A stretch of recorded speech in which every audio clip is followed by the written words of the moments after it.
Memang hari ini merupakan hari pertama dilakukannya PPKM Mikro setelah kemarin sore pemerintah resmi mengumumkan PPKM Mikro akan diperpanjang hingga 22 Februari mendatang.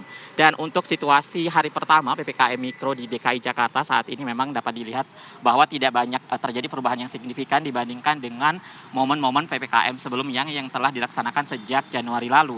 Di mana sore hari ini juga terlihat kepadatan lalu lintas masih mengisi ruas-ruas jalan di DKI Jakarta sendiri, khususnya di Jakarta Pusat tentunya, di mana saat ini memang beberapa perkantoran yang seharusnya melakukan pembatasan sosial maupun juga pembatasan jumlah pekerja masih terlihat banyak sekali kepadatan lalu lintas yang terjadi di tengah kepulangan jam kerja saat ini.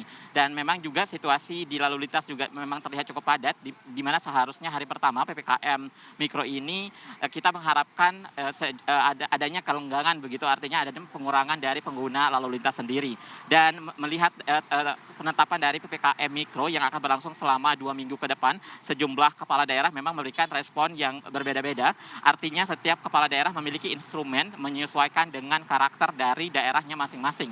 Di mana khususnya di Jawa Barat sendiri, Gubernur Jawa Barat mengatakan bahwa Jawa Barat saat ini akan lebih fokus ke pendataan dan juga di mana akan fokus untuk membangun posko-posko di sejumlah desa, di mana saat ini memang Jawa Barat masih perlu membangun 1.500-an posko di sejumlah desa di Jawa Barat sendiri.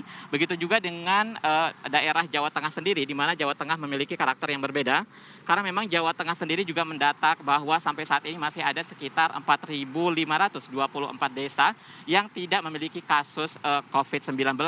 Dan di mana Jawa Tengah juga saat ini akan terus fokus mengenai mikrozonasi, karena memang berdasarkan pendataan masih ada beberapa desa yang rentan, di mana sekitar ada 2.580 desa yang memiliki resiko rendah dan adanya lebih dari 1.800-an desa yang memiliki resiko tinggi.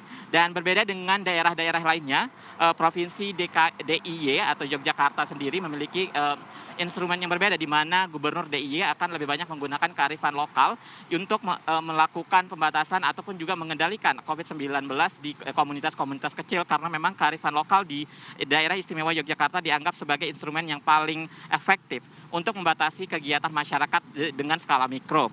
Dan dibandingkan dengan daerah-daerah sebelumnya juga, DKI Jakarta memang tidak banyak melakukan perubahan, karena memang DKI Jakarta sudah banyak melakukan pembatasan sosial, dari pembatasan sosial berskala besar yang sangat aktif dan mulai dari transisi hingga saat ini PPKM Mikro, sehingga Gubernur DKI Jakarta Anies Baswedan mengatakan bahwa tidak banyak perubahan, karena memang PPKM Mikro ini tidak terlalu banyak berbeda dengan pokok-pokok yang terdapat pada aturan PSBB di DKI Jakarta.